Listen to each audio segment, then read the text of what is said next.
The champagne flute trembled in Margaret's hand as she stood before 30 pairs of eyes in the grand oak dining room.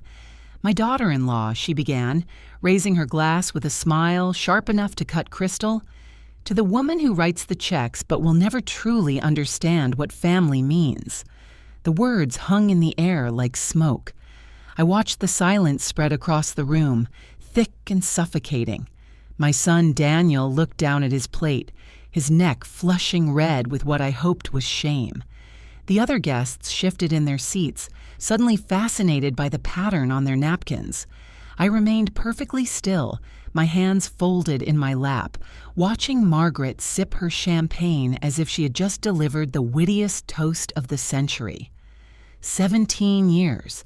17 long years I had poured everything into this family, covering every expense, every whim, every crisis they manufactured. And there she stood, humiliating me in front of strangers as if I were some pathetic benefactor begging for scraps of affection. I took a slow breath. Without a word, I reached into my purse and pulled out a silver key. I placed it gently on the white tablecloth beside a folded envelope I had prepared that morning. The metal made a soft sound against the china, but in that silent room, it echoed like thunder. Daniel saw the key. His eyes went to the envelope, then back to me. The color drained from his face as if someone had opened a valve. "Mother," he stammered, his voice cracking like thin ice, "please tell me you didn't." But I was already standing. My navy dress swayed softly as I turned toward the door, leaving behind 17 years of humiliation, wrapped in the disguise of generosity. Each step I took on that polished floor was a drumbeat of freedom, a declaration that I was done. The key belonged to their townhouse, the townhouse I had purchased, the townhouse that was registered in my name. And the note I left was simple and direct. No room for misinterpretation. You have 30 days to vacate the premises. Legal documentation will arrive by courier tomorrow morning. This is Revenge Stories with Michelle, a home for quiet courage and true endings. If you feel my words, please like the video, subscribe to the channel, and tell me in the comments where you're watching from. Your voice matters here. Your story matters too. My name is Eleanor Cross, and I am 71 years old. I remember the day I arrived in Boston 22 years ago, a widow at 49 with broken pieces of a heart and steady hands ready to rebuild. My husband, James, had died suddenly of a heart attack, leaving me alone but with a substantial inheritance and a thriving real estate business he and I had built together from nothing. Daniel was 26 when he married Margaret. She was a vision that day, all flowing blonde hair and cornflower blue eyes, wearing a cream dress that made her look like something from a painting. She called me Eleanor at first, but then, in a moment that felt tender, she took my hands and said, "May I call you Mom?" I never had a mother who cared. How foolish I was to believe her.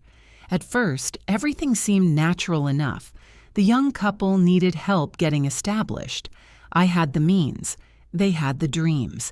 I paid the down payment on their first townhouse, a charming 3-story brick building in Beacon Hill with window boxes where I imagined my grandchildren would plant flowers someday. Then came the new Audi because the used Honda wasn't safe for a growing family. Then the vacation to Paris because they deserved a proper honeymoon. After that, the credit cards for emergencies that somehow never got paid off. Margaret had a gift for making me feel guilty about having money while they struggled. "It must be wonderful not to worry about the electric bill," she would say with a practiced sigh. "Some of us aren't so lucky." And like a fool, I would open my checkbook once more. For years, I became their personal bank. Every month, I transferred $3,000 for their basic living expenses. I paid the mortgage, the utilities, the car insurance, the phone bills, even their gym memberships. When the children were born, I covered the hospital costs, the nanny, the clothes, and the private school tuition. I once calculated that over 17 years, I had spent over $550,000 supporting them, and not once did I receive genuine gratitude, only expectations, only demands disguised as desperate needs, only hollow smiles followed by outstretched hands. The breaking point had been that dinner party. Margaret had organized it supposedly to celebrate my 71st birthday. But from the moment I walked through the door, something felt wrong.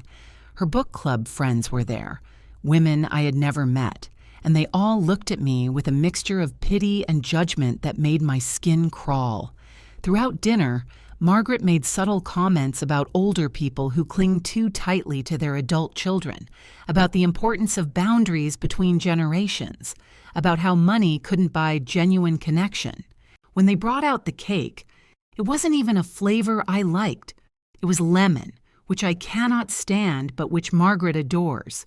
And then came that toast, that moment when my own daughter-in-law decided to humiliate me in front of strangers, reducing me to the pathetic old woman who paid the bills but would never be real family. But as I walked to my car that night, something shifted inside me. A door that had been slowly closing finally slammed shut. I was no longer the grieving widow who needed to buy affection to feel less alone. I was Eleanor Cross, a 71-year-old woman who had built an empire from grief and grit. It was time to remember who I really was.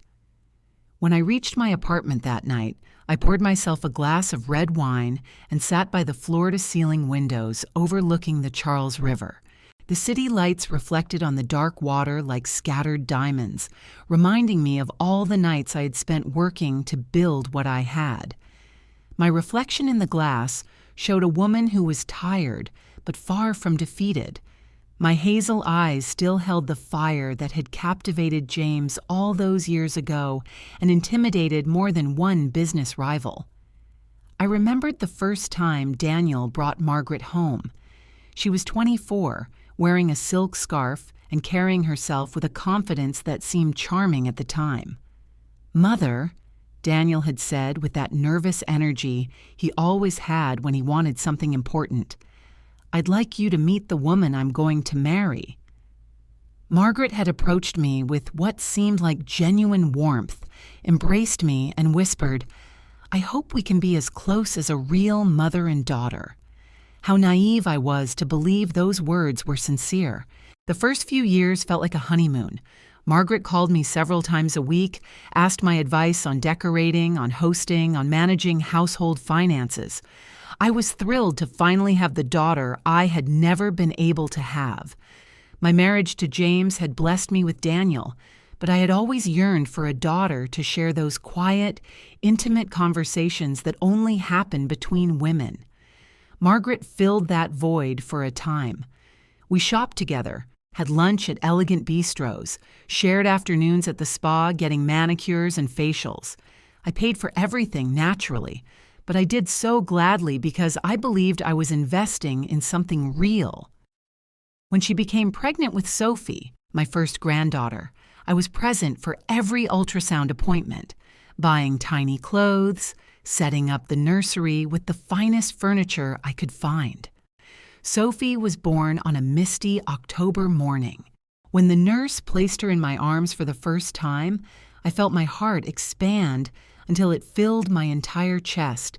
That child had my same hazel eyes, the same determined set to her mouth that I saw in old photos of myself, and when her tiny fingers closed around mine, I knew I would protect her with everything I had.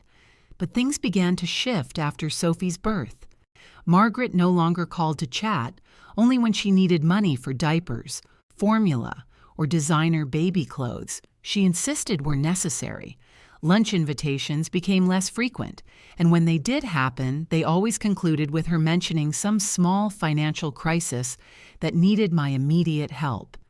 When Sophie turned 3, Owen arrived, my second grandchild.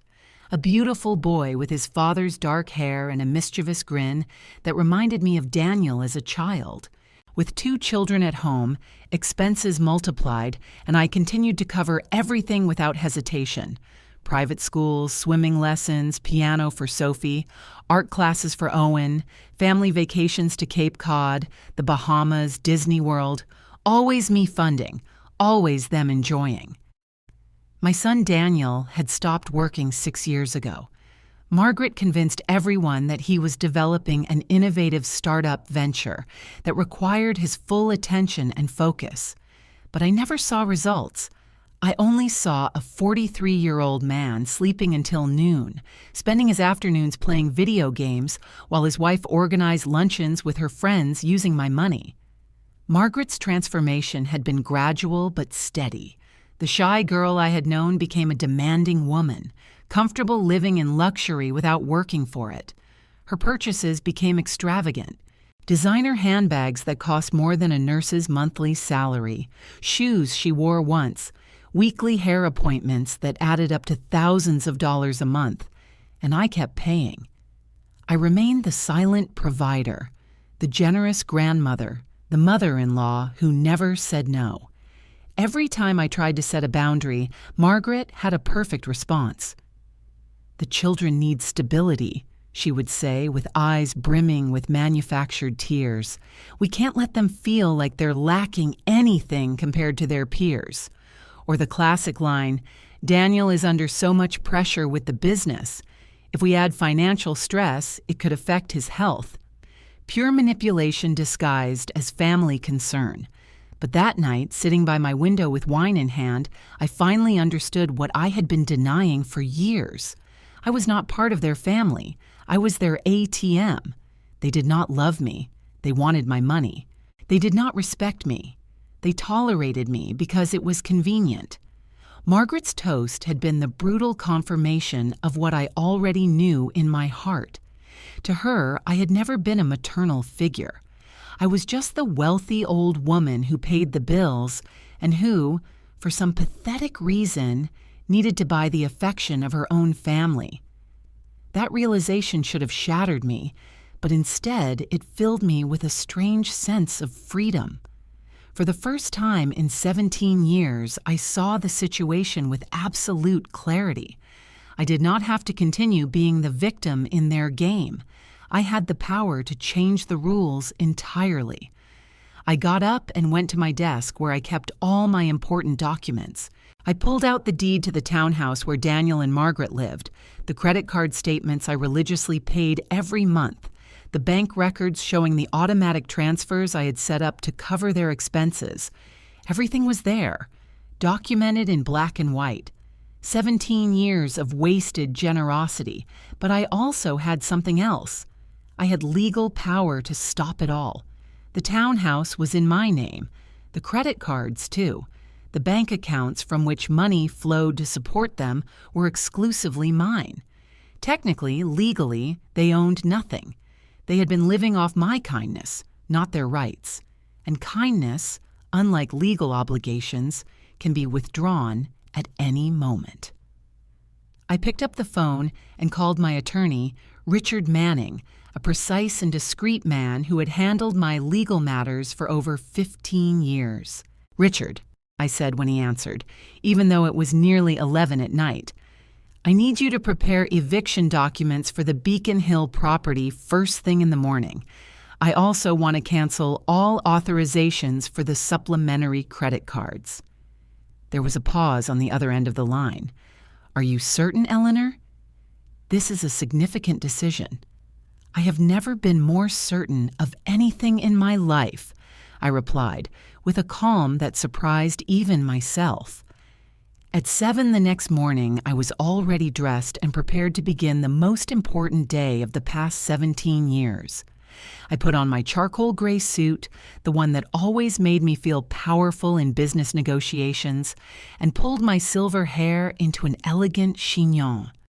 In the mirror, I saw the woman I had been before I became the indulgent grandmother, determined, unyielding, master of her own fate. My first call was to the bank. "Good morning, this is Eleanor Cross. I need to immediately cancel all scheduled automatic transfers from my primary account. The representative asked me to confirm each transaction. $3,000 monthly for Daniel and Margaret's living expenses. Canceled.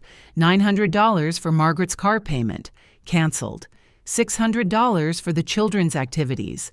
Canceled. $400 for the country club membership. Canceled. Are you certain you want to cancel all these transfers, Miss Cross? The representative asked with genuine concern in her voice. Completely certain, I replied without hesitation. I also want you to cancel all supplementary credit cards associated with my account, those in the names of Daniel Cross and Margaret Cross. I heard rapid typing. Understood. The cards will be deactivated immediately. Is there anything else I can assist you with? Yes. I want to change all my account access codes and set up alerts for any unauthorized access attempts. After finishing with the bank, I called Richard. He had already begun preparing the legal documents I had requested the night before. The eviction papers will be ready this afternoon, he confirmed. Under Massachusetts law, you must give them 30 days' notice. However, since they have not been paying rent or contributing to expenses, they are living there solely through your generosity. That gives us additional legal leverage. Perfect, I replied. I also want you to review any loans or financial commitments they may have entered using my name as a reference. If there is anything I need to know immediately, please inform me. My phone started ringing around 10:30 in the morning. It was Daniel. I let it ring through to voicemail. Then Margaret called, also to voicemail. After 23 missed calls, I finally decided to answer. "Mother, what is happening?" Daniel shouted into the phone. Margaret went to the grocery store and her card was declined. We called the bank and they told us all our accounts have been frozen. "Good morning, Daniel," I replied with a calm that contrasted sharply with his hysteria. "I trust you slept well in my townhouse." "Your townhouse?" "Mother, this is our home. We have been living here for 17 years. A home I purchased. A home registered in my name. A home for which you have never paid a single cent," I replied without emotion. "The eviction documents will arrive this afternoon by courier. You have 30 days to find alternative accommodations." The silence that followed lasted an eternity. I could hear my son's labored breathing on the other end of the line. "Mother, please. Can we talk? I know Margaret went too far last night, but that does not mean you have to do this." "Went too far," I repeated with a bitter laugh. "Daniel, your wife humiliated me in front of strangers after I supported your family for 17 years. But that is not what bothers me most. What bothers me is that you sat there and allowed it to happen. What bothers me is that not once in all these years have you defended me from her cutting remarks." "She did not mean it like that." "She meant exactly what she said," I interrupted him. "And you know it. Everyone knows it. For years, I have been treated like the pathetic, wealthy relative who needs to purchase love because she is lonely. But do you know what I discovered last night? I would rather be alone than surrounded by people who despise me." I hung up before he could respond. Immediately, the phone began ringing again, but I silenced it. At 2 in the afternoon, I decided to do something I had not done in years. I went alone to lunch at my favorite restaurant, a small Italian trattoria in the North End where they serve the best risotto in the entire city. I requested a table by the window, opened a novel I had been waiting to read for months, and enjoyed a peaceful meal without having to listen to complaints about money, without having to pretend interest in Margaret's manufactured crises, without having to act as though the children respected me when they had clearly learned from their parents to see me only as a source of funding. The waiter, a young man named Marco who had served me for years, approached with curiosity. "Miss Cross, I have not seen you here in quite some time. How have you been?" "I am rediscovering myself," I replied with a genuine smile, "and it is remarkably liberating." As I ate, I remembered all the times I had canceled my own plans to accommodate Daniel and Margaret's schedules. How many invitations to charity galas I had declined because the family needed me to babysit the children. How many trips I had postponed because some emergency always arose requiring my immediate financial attention. For instance, 4 years ago, I had the opportunity to join a cultural tour through Scandinavia with a group of colleagues from my real estate days. It was something I had dreamed of for decades. But just before departure, Margaret appeared with tears streaming down her face, saying that Owen needed emergency dental surgery and they did not have adequate insurance coverage. Naturally, I canceled my vacation and paid the medical expenses. Later, I discovered the emergency surgery had been a routine tooth extraction their insurance would have covered entirely. Or last year, when I finally decided to renovate my apartment, I had hired an interior designer, selected new furnishings, planned to transform my home into the elegant sanctuary I had always wanted. But then, Daniel came with an incredible investment opportunity requiring $75,000 immediately. As always, I opened my checkbook. The investment opportunity turned out to be a fraudulent scheme that lost every penny within 8 months. My furnishings remained unchanged from 15 years ago. It was as if my life had been on pause for nearly 2 decades, perpetually waiting for my family to permit me to live. But that day, sitting in my favorite restaurant, reading my novel in peace, I realized I no longer needed anyone's permission to exist. My phone vibrated with a text message from Margaret. "Eleanor, please, can we speak like adults? The children do not understand why grandmother is upset. This is affecting them emotionally. Typical of her to use Sophie and Owen as emotional shields, making everything about the children when it was really about her parasitic lifestyle." I replied, "The children may visit me whenever they wish. You and Daniel have 30 days to relocate. This is non-negotiable." Her response came immediately. "You are a bitter and vindictive woman. Daniel was right about you all along." I read the message, and for the first time in years, I laughed out loud in public. People at nearby tables glanced at me with curiosity, but I did not care. There was something deeply liberating about them, finally revealing their true nature without disguise or pretense. Daniel was right about me. That meant they had been discussing me behind my back for years, probably laughing at how easy it was to manipulate me, how desperate I was to feel needed. But I was no longer that woman. The woman rising from that restaurant table was someone entirely different. That afternoon, when I returned to my building, I found Daniel waiting for me in the lobby. He was sitting in one of the leather armchairs with his hands clasped between his knees and his head bowed like a scolded child. When he saw me enter, he stood immediately, and for the first time in years, I saw something in his eyes I had not seen since he was a teenager. Genuine fear. "Mother, please," he began as I walked toward the elevators. "We need to talk. This is spiraling out of control."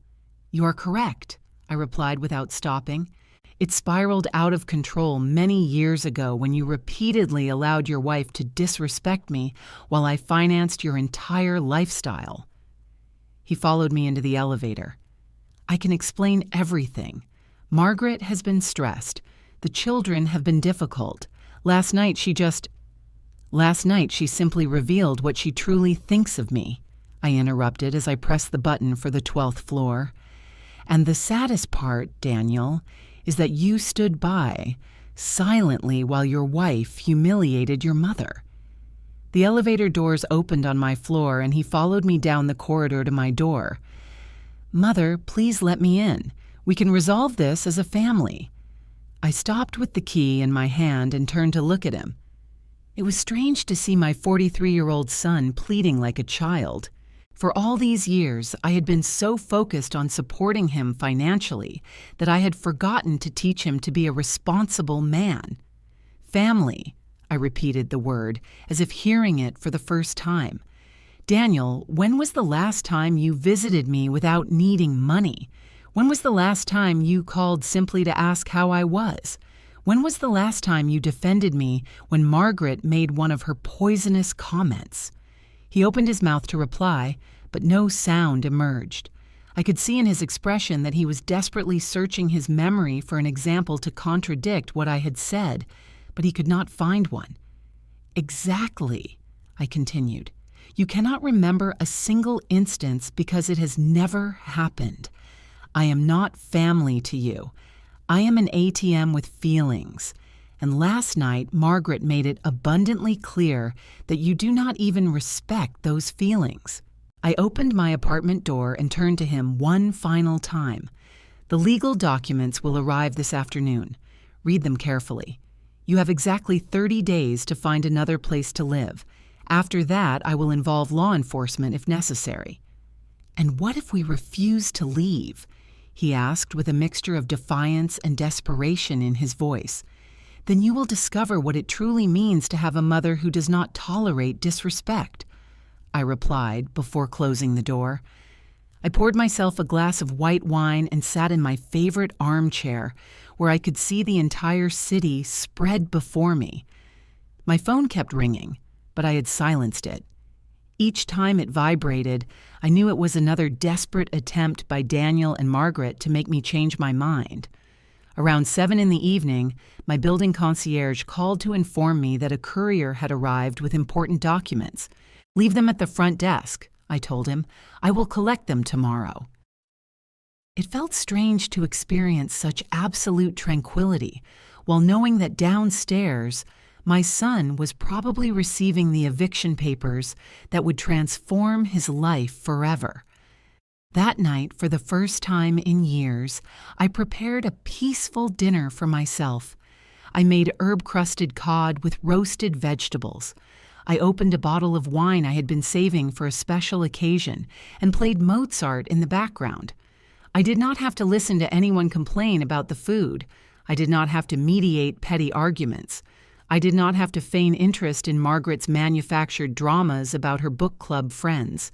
It was simply me, my food, my music, and my peace. As I washed the dishes, I remembered a conversation I had with James a few weeks before his death. We were sitting on the balcony of our first apartment, watching Daniel throw a frisbee in the park below. He was 16 then, and had just argued with us because we insisted he complete his homework before going out with friends. "Do you think we are spoiling him?" I had asked James that afternoon. He had considered for a moment before replying, "I think love without boundaries is not love, Eleanor. It is enabling. If we never teach him that actions have consequences, he will never learn to respect anything or anyone." At that moment, his words had seemed too harsh. Daniel was our only child, and after 2 heartbreaking miscarriages, he had become our miracle. I wanted to give him everything I had not had in my own modest childhood. I wanted him to feel unconditionally loved, protected, secure.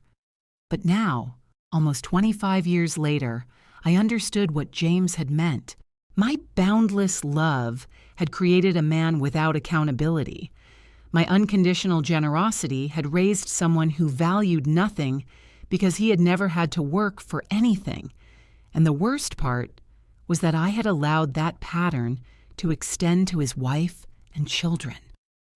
Sophie and Owen, my beloved grandchildren, were growing up with the same mindset.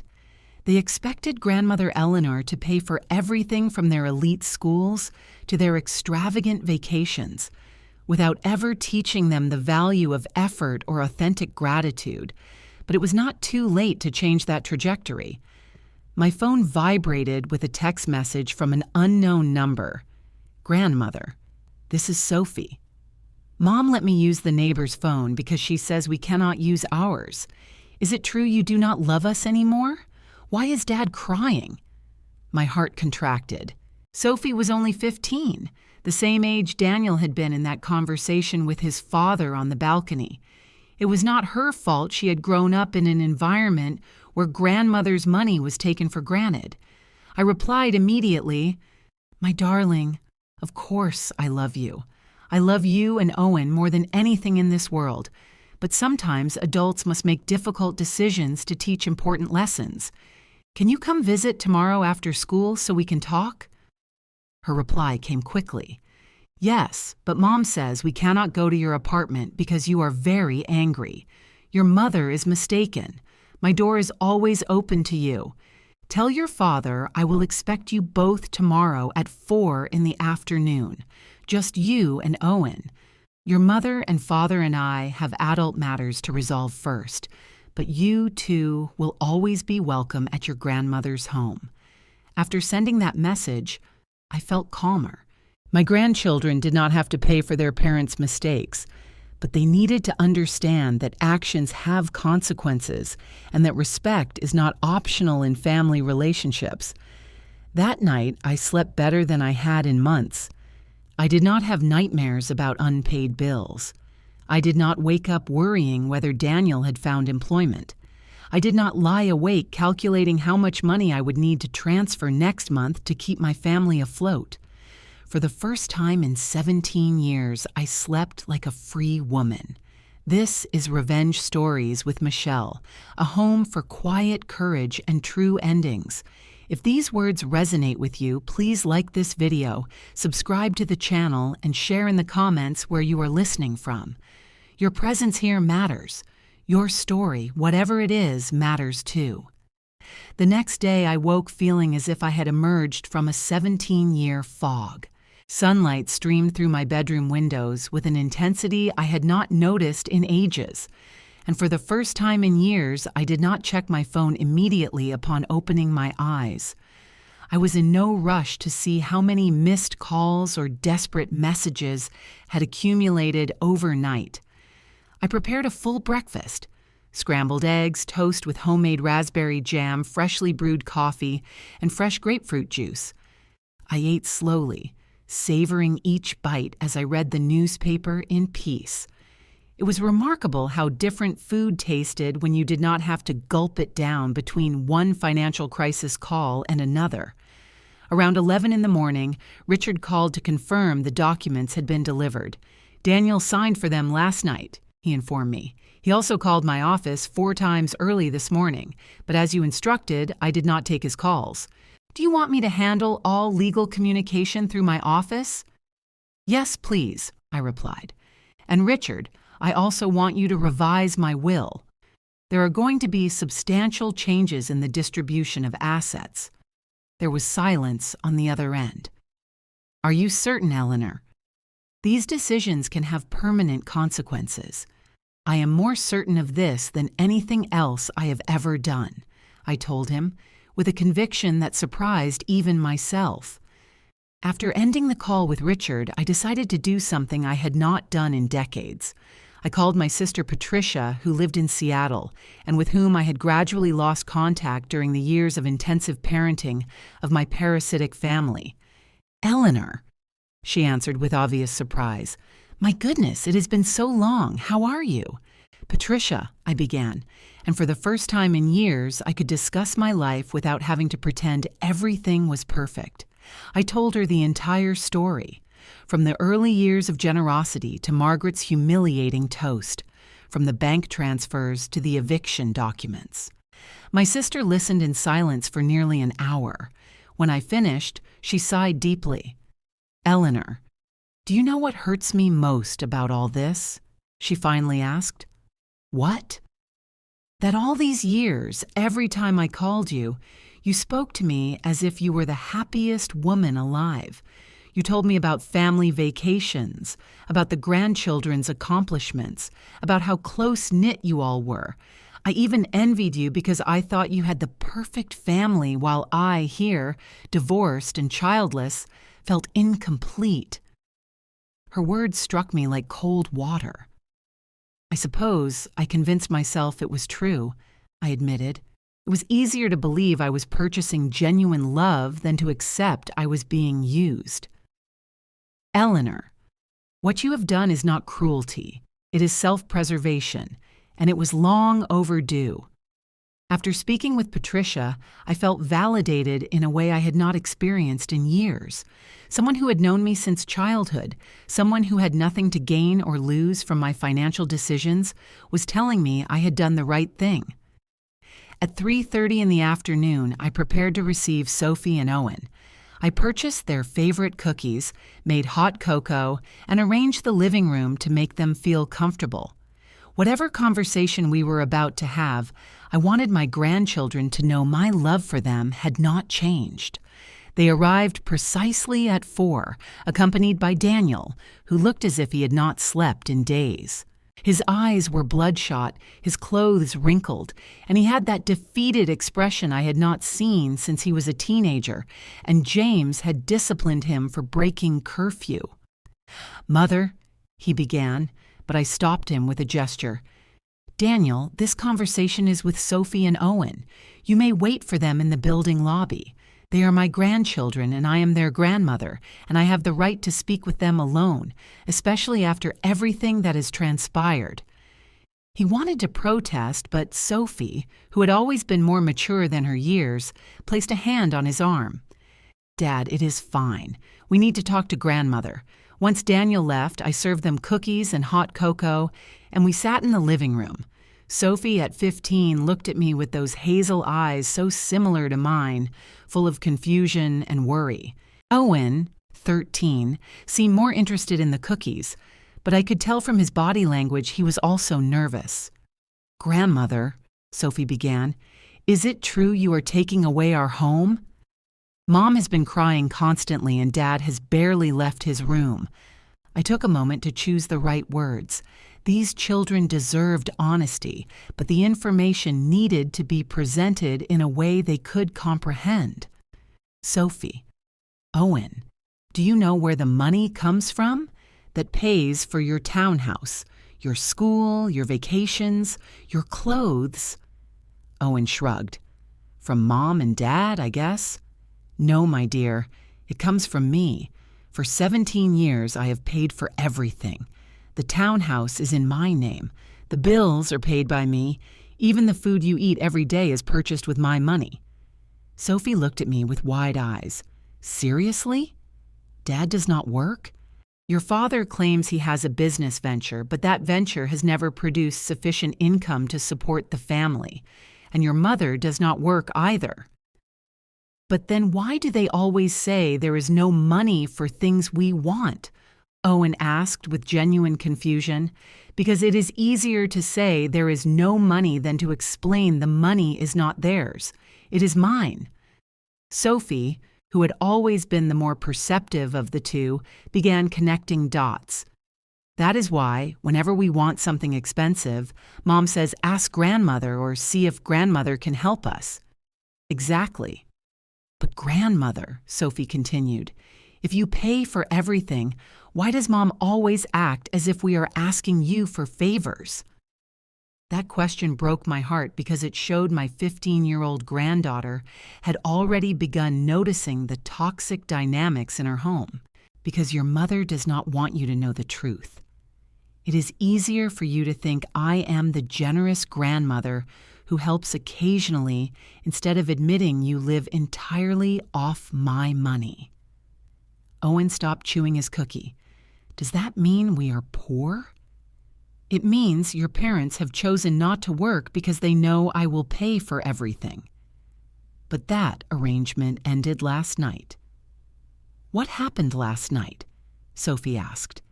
I explained in age-appropriate terms what had occurred during dinner. I told them about Margaret's toast, how I had felt humiliated after years of support, and about my decision to finally establish boundaries. "So we have to move?" Owen asked in a small voice. "Your parents have to find a way to support themselves and you. Yes, but that does not mean you are going to disappear from my life. You are my grandchildren, and I love you more than anything. But I am no longer going to fund the luxurious lifestyle your parents have become accustomed to, and I am going to do something more important. I am going to teach you the value of work and respect." Sophie nodded slowly. "I think I understand." Mom says mean things about you sometimes, and I have always felt uncomfortable, but never knew why. What kind of things does she say? She says you are controlling, that you use your money to manipulate us, that you like us to depend on you because you do not have a life of your own. The pain of hearing those words from my granddaughter's mouth was indescribable, but it was also liberating. I finally had confirmation of what I had suspected for years. "Sophie, Owen," I said after processing what my granddaughter had just revealed, "I want you to understand something vital. What I am doing is not to hurt you. It is to teach you something your parents have never shown you. That respect is not negotiable, and that true love cannot be purchased." Owen, who had been playing with cookie crumbs, looked at me with those dark eyes so similar to Daniel's when he was young. "But where are we going to live, grandmother?" "All my friends are at my school. Your father and mother are going to have to find employment and search for a home they can afford with their own income. And yes, it is possible.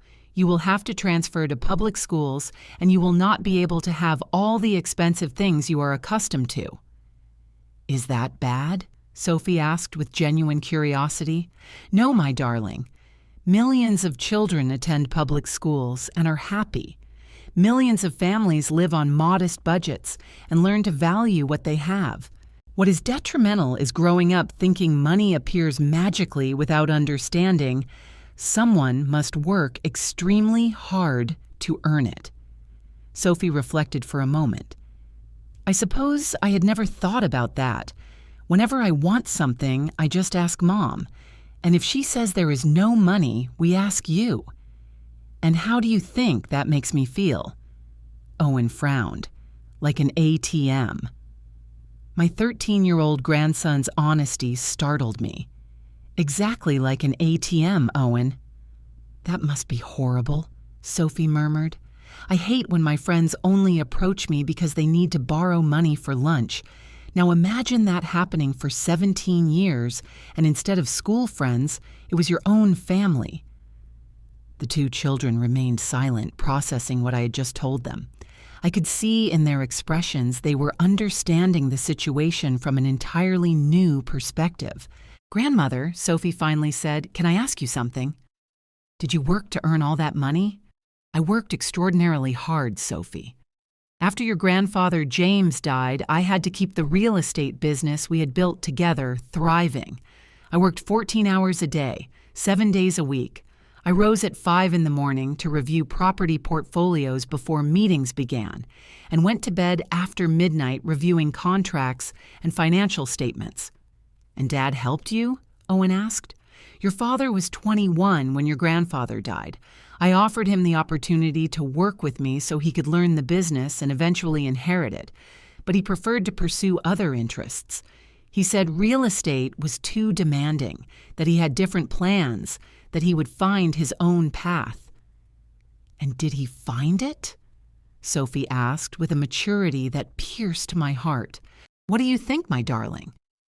After 17 years of marriage, have you ever seen your father bring home income?"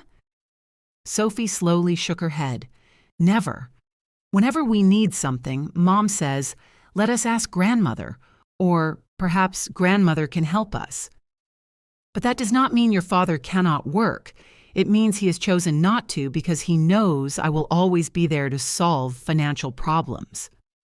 "And Mom?" Owen asked. "Your mother is intelligent and capable. She speaks 4 languages. She has a degree in communications. Before marrying your father, she worked at a prestigious marketing firm. But since their marriage, she decided it was easier to live off my money than to use her own abilities." The children exchanged glances that contained deeper understanding than they should possess at their age. It was heartbreaking they had to learn these truths this way, but it was also necessary.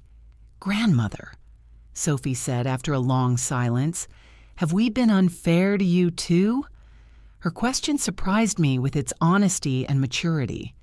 "You are children, Sophie. It is not your responsibility to understand adult financial dynamics, but you can learn from this situation. What can we learn? You can learn that everything in life has a cost, and someone always must pay that cost. You can learn that money does not appear magically, but requires work and effort. And you can learn that respect is the foundation of any relationship, even among family. Owen raised his hand as if in class. "I want to learn to work. Can I help you at your company, grandmother?" His offer touched me deeply. "You are too young to work in real estate, Owen, but you can start with simple things. You can learn to manage an allowance. You can perform household tasks to earn extra money. You can begin understanding that valuable things require effort." "And me?" Sophie asked. "I am already 15. You can seek part-time employment on weekends. You can babysit, assist neighbors with errands, work at a retail store, and you can start saving your own money for things you want." "But that means you are never going to help us again?" Owen asked with concern. "It means I am going to help you in different ways. Instead of giving you everything you want without effort, I am going to teach you how to obtain it yourselves. Instead of paying for extravagances, I am going to ensure you have what you truly need. And instead of allowing your parents to use you as an excuse not to work, I am going to show you it is possible to be a responsible and hardworking family." Sophie nodded thoughtfully. "I think that sounds better, grandmother." "I feel terrible knowing you paid for everything while Mom said cruel things about you." "You feel terrible about that?" "Yes, because it means we have been living a lie. Mom always told us we were a prosperous family, that Dad had a successful business, that we were fortunate, but in reality, it was all your money." "And how does knowing that make you feel?" "Ashamed," Sophie admitted, "and also angry because if I had known the truth, I would have been more grateful. I would have said thank you every time you paid for something instead of taking it for granted." Owen nodded vigorously. "Yes, like when we went to California last summer. Mom told us she had saved for months for that trip, but in reality, you paid for everything, correct? I paid for the flights, the hotel, the rental car, the meals, the theme park tickets, the souvenirs. Everything. It was $11,000 total." $11,000? Owen exclaimed. "That is an enormous amount of money. Why did Mom lie to us?" "Because it was easier for you to see her as the generous mother who provided amazing vacations instead of admitting she had not contributed a single penny to the trip." "That is dishonest," Sophie said with indignation. "I hate that they lied to us for so long." "Your mother did not lie with the intention of harming you," I explained, though internally I was not certain that was true.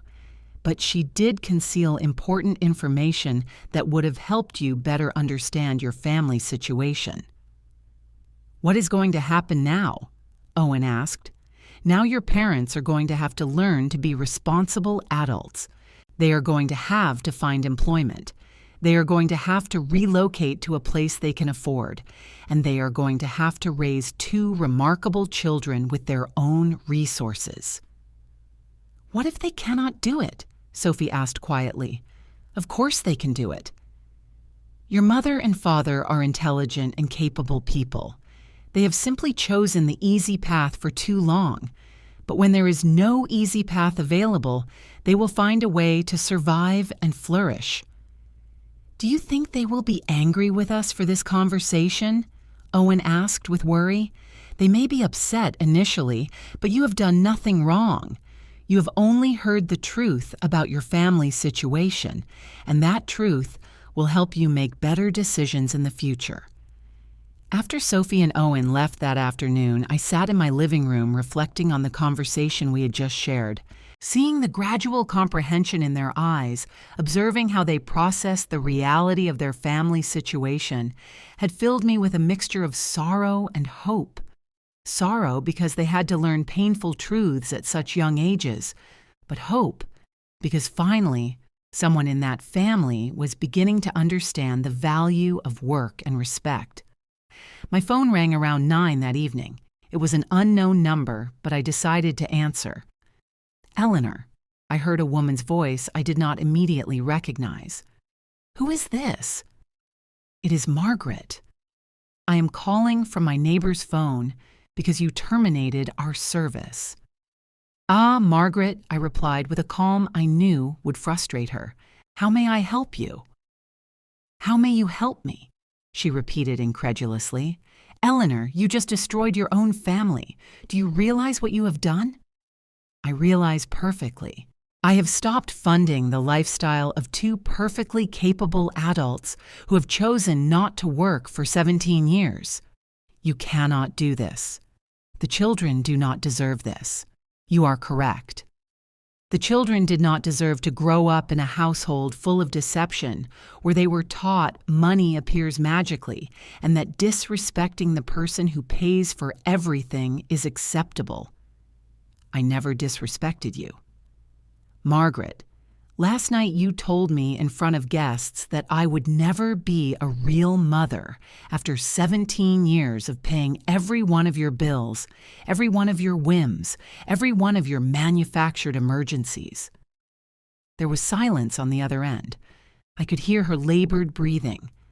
I had too much wine, she finally murmured. I did not mean it. Of course you meant it. You have been thinking it for years, and last night you finally had the courage to say it aloud.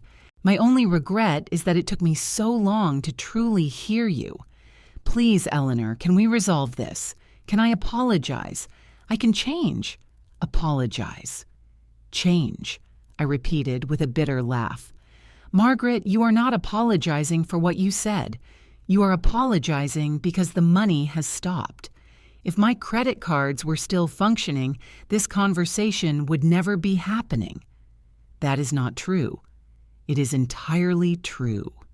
Tell me, Margaret, when was the last time you called me simply to ask how I was? When was the last time you invited me to lunch without having some financial crisis to discuss? Another long silence. That is what I thought, I continued. To you, I have never been family. I have been an ATM with feelings, and last night you made it abundantly clear you do not even respect those feelings.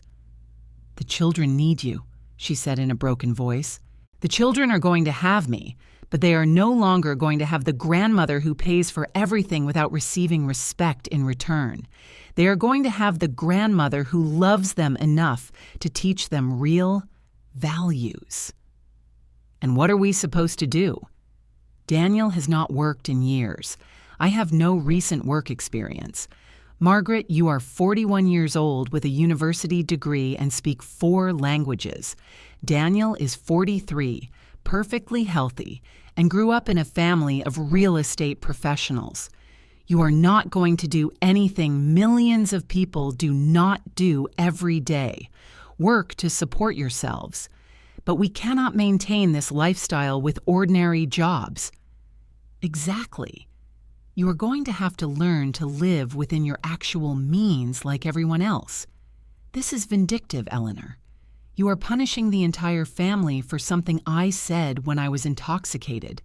I am not punishing anyone. I am ceasing to be complicit in an unsustainable situation. For 17 years, I have allowed you to live beyond your means using my money. And for 17 years, you have shown progressively less respect toward me. That is not accurate. No, Margaret. Do you know how much money I have spent on your family over the past 17 years? No, I do not know precisely. $553,000. That amount does not include birthday and holiday gifts, vacations, or emergency medical expenses. It only includes basic monthly expenses. I heard a choke sound on the other end of the line. And do you know how many times in those 17 years you have invited me to dinner to thank me? How many times have you organized something special for me, paid for with your own money? There was no response. 0 times, Margaret. Not a single occasion. Every dinner, every celebration, every gift I have received from you has been indirectly paid for with my own money. I did not know you were keeping count of all that. I was not keeping count until last night. Last night, I sat down and reviewed all my financial records, and for the first time in 17 years, I saw the complete reality of what had been occurring. Eleanor, please give me one more opportunity. I can change. We can change. One more opportunity, Margaret? You have had 17 years of opportunities, 17 years to show genuine gratitude, to attempt to contribute financially to your family, to show me the basic respect anyone deserves, especially someone who has sacrificed so much for you. What must I do? Beg you? Is that what you want? What I want is impossible, Margaret. I want to recover 17 years of my life. I want to recover the respect I lost for my own son for allowing you to treat me the way you did. I want to recover the dignity I sacrificed every time I pretended your insults disguised as humor were acceptable. I never insulted you. No? What did you say to me every time I arrived at a family gathering? Here comes the Savior. What would we do without generous Eleanor? Fortunately, we have someone who can solve our problems. Those were not compliments. They were cruel sarcasm, and you know it. Every one of those comments was a way of reminding me you saw me as the pathetic relative who needed to purchase love because she had no life of her own. I never thought that. Margaret, last night you said exactly that in front of a group of strangers. You said I would never be a real mother. Do you know what that means to a woman who lost her husband at 49 and dedicated the next 22 years of her life to caring for her family? I heard sobs on the other end. It means, I continued, that after 2 decades of sacrifices, my own daughter-in-law considers everything I have done worthless because I did not give birth to my grandchildren. I did not mean it that way. Of course you meant it. And you know what, Margaret? You are correct.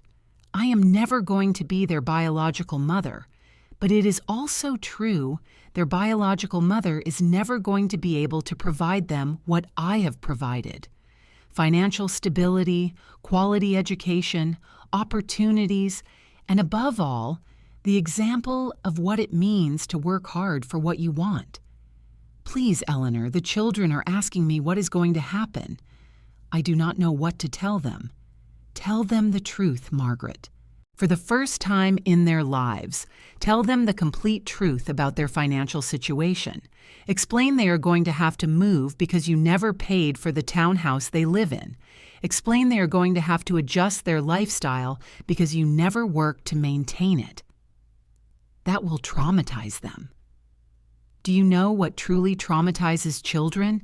Growing up in a household full of lies, growing up thinking money appears magically, growing up without understanding the value of work and effort. That is real trauma, Margaret. I cannot do this alone. You will not be alone. You will be with Daniel, your husband. Remember that man you married for better or for worse. It is time for you to discover what for worse truly means. After ending the call with Margaret, I poured myself another glass of wine and sat on my terrace, watching the city spread before me. The lights began illuminating as darkness fell, and for the first time in years, that view did not remind me of responsibilities waiting for me the next day. There were no other people's bills awaiting me, no manufactured emergencies to solve, no desperate calls to answer. It was simply beautiful. My phone vibrated with a message from Sophie. Grandmother, I spoke with Owen and we want you to know we understand what happened. We also want to ask if we can visit you on Saturday. Just us without Mom and Dad. We want to know the real grandmother, not just the one who paid for everything. Her words moved me so deeply my eyes filled with tears. After all the toxicity of recent days, reading those lines reminded me why what I was doing was worthwhile. I replied immediately, "Of course, my loves. I will expect you Saturday at 11 in the morning. We will have brunch together, and then I will tell you stories about your grandfather James you have never heard." That night, I slept profoundly for the second consecutive time, something that had not occurred in years. 4 months passed. I found myself sitting on a bench in Luxembourg Gardens in Paris, watching children sail toy boats in the fountain as spring sunlight filtered through chestnut trees. In front of me was a perfect café au lait and a French poetry collection I had wanted to read for decades. For the first time in years, my time belonged entirely to me. The trip to Europe had been spontaneous. After selling a significant portion of my real estate portfolio, I realized I had more financial security than I would need for the rest of my life. But more importantly, I had something I had not possessed in years: the freedom to decide how to spend it. My phone vibrated with a message from Sophie. "Grandmother, I received my first real paycheck. I have been working at the bookstore 4 afternoons a week and babysitting on Saturdays. I saved $400 this month. Owen is working with Mr. Peterson doing yard work. Dad has been promoted twice at his construction job, and Mom is now managing the translation department at her office. It is different, but I think we are happier now than when everything was handed to us." Her message filled me with profound satisfaction. I had made the correct decision, even though it had been the most difficult one of my life. Daniel had called me 3 weeks ago for the first time in months. His voice sounded different, more mature, less entitled. "Mother," he had said, "I wanted you to know I was promoted to site supervisor at Parker Construction. I started as a laborer, but the owner says I have natural leadership abilities if I continue working hard." "I am pleased to hear that, son. I also want to apologize, not for what is happening now, but for all the previous years. You were right. I am a 43-year-old man who never learned responsibility because I always knew you would solve everything." "And how do you feel now that you must solve things yourself?" "Terrified," he admitted with a nervous laugh. "But also, I cannot quite explain it. Proud, I suppose." When I received my first paycheck, I understood something I had never felt before. That money was mine. I had earned it with my own effort. And Margaret? Margaret is struggling more than I am. She is still resentful toward you. She still believes you were excessively harsh, but she is working, and the children respect her more now that they see her making genuine effort. I am glad the entire family is working. Mother, may I ask you something? Of course. Are you ever going to completely forgive us? Is there any possibility we can be a normal family again? I had reflected carefully before replying. Daniel, forgiveness is not something granted once and forever. It is something built day by day with consistent actions and genuine respect. If you continue demonstrating you have learned your lesson, if you continue treating me with the respect I deserve, and if you continue being responsible for your own lives, then yes, we can rebuild our relationship. But you are never going to help us financially again? I am going to help you in different ways. If the grandchildren need something for their education, if there is a genuine medical emergency, if you demonstrate you have been saving and working hard toward a specific goal, then I will consider contributing. But I will never again support capable adults who choose not to support themselves. Now, sitting in those Parisian gardens, I remembered that conversation with a smile. 120 days had passed since I terminated all funding, and my family had not only survived, but was thriving in ways that never would have been possible while they lived off my money. Richard had sent me a detailed report the previous week. Daniel had received 2 promotions in 4 months for his work ethic and natural leadership. Margaret had been promoted to department manager at the translation agency. The children were adapting remarkably well to their new public school, where Sophie had been elected student council representative and Owen had joined both the debate team and soccer team. More importantly, they had learned to live within a budget. They had sold Margaret's luxury vehicle and purchased a reliable used sedan. They had relocated to a 3-bedroom apartment that, though smaller than my townhouse, was comfortable and paid for with their own income. They had learned to prepare meals at home instead of dining at expensive restaurants and had discovered some of the best family experiences required no money at all. Walks along the Charles River, game nights at home, meals prepared together. Sophie had told me during one of our weekly video calls, "Grandmother, it is peculiar, but I think I understand better now what it means to be a family. Before, when we had everything we wanted, we never appreciated anything. Now, when we order pizza on Friday night, it feels like a genuine celebration." That transformation confirmed I had made the right decision. My grandchildren were learning values that would remain with them throughout their lives. The value of work, the satisfaction of their own effort, the importance of gratitude, the difference between wants and needs. As for me, these 4 months had been revelatory in ways I never anticipated. I had rediscovered who I was when I was not defined by my financial utility to others. I had reconnected with old friends like Patricia and Isabel, explored interests I had abandoned decades ago, and traveled to places I had dreamed of visiting since I was young. But most importantly, I had reclaimed my dignity. That afternoon in Paris, as shadows lengthened across the gardens, I called Isabel. "How is your European adventure progressing?" she asked with evident joy. "It has been transformative. But Isabel, I think I am ready to return home." "Are you weary of beautiful Paris?" "No, quite the opposite. I feel so content with myself that I no longer need to be escaping from my old life.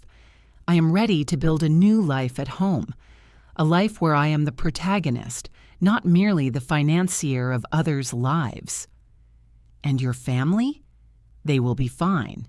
In fact, they are better than they have been in years, and when I return, I am going to have a different relationship with them, one based on mutual respect and genuine love, not economic dependence."